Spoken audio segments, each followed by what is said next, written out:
Donc je suis avec Giuseppe Nastri, donc marié avec une astrologue, nous sommes en Belgique, à Bruxelles, et je voudrais que vous fassiez un petit effort pour nous dire quel a été votre rapport à l'astrologie, votre réflexion sur l'astrologie depuis que vous l'avez rencontré, cette astrologie, et que vous avez côtoyé. Qu'est-ce que vous en pensez de l'astrologie en ce début du Donc, je dois dire d'abord la raison pour laquelle je me suis intéressé un peu. Bien sûr. Bon, évidemment, j'ai travaillé toujours dans des centres de recherche et j'ai eu beaucoup, enfin pas toujours, mais au départ quand j'étais jeune, et j'étais fort impressionné par certaines choses qui ne me convainquaient pas tellement, que les physiciens et les scientifiques disaient. Bon, il y a le fameux paradoxe du déterminisme.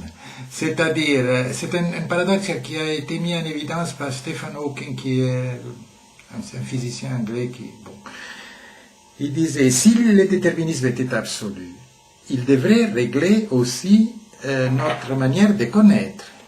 Donc, s'il y avait des lois qui jouent dans l'activité mentale, dans notre connaissance, ce ne serait pas nécessairement, si c'était des lois, disons, mécaniques, scientifiques, physiques, elles pourraient nous donner des représentations aussi bien vraies que fausses. Et donc il n'y aurait pas ce qu'on appelle en philosophie une cause formelle ou exemplaire qui donne la vérité.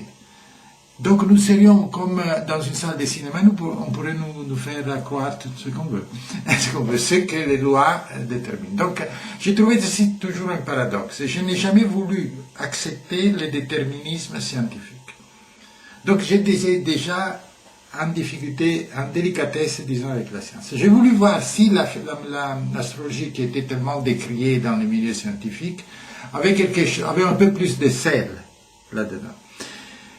Et je pense que le principe de la science de la nature, de la connaissance de la nature doit être d'abord accepter l'expérience, et donc accepter les faits.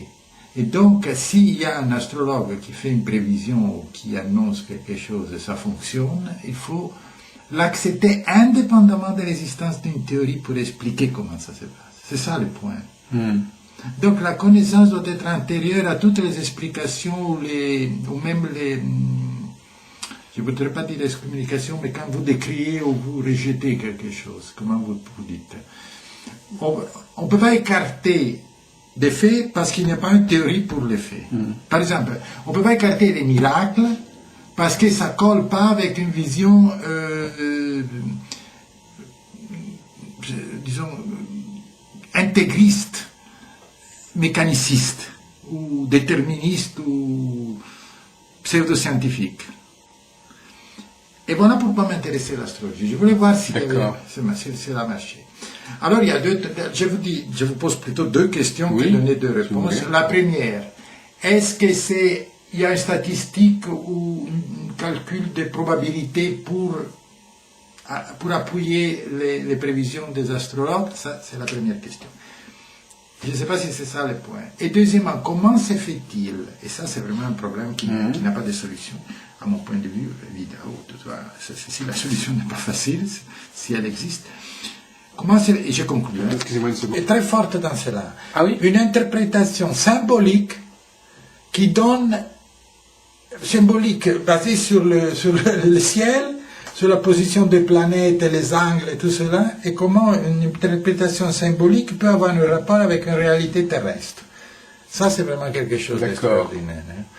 Donc, alors que la physique marche par les maths, c'est aussi une chose difficile à expliquer comment ça veut dire que les mathématiques s'appliquent à la réalité physique. Eh bien, une interprétation symbolique peut s'appliquer